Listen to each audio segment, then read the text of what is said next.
Hello guys, welcome to Pronouncist, your pronunciation guide. Today we will learn how to pronounce the word shown on the screen, larceny. First, let's hear its American pronunciation, larceny. Larceny. Now, read the syllables of U.S. pronunciation shown on the screen naturally. Larceny. Larceny. Now, let's focus on British pronunciation of this word. Larceny. Larceny. Now, read the syllables of British pronunciation shown on the screen naturally. Larceny.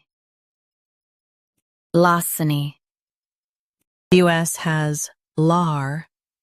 UK has la. Same rest.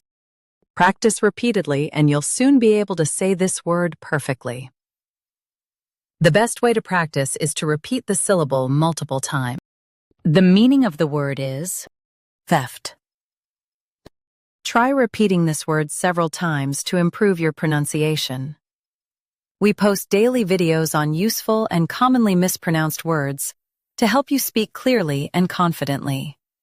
Like this video and subscribe to Pronouncist for more pronunciation guides.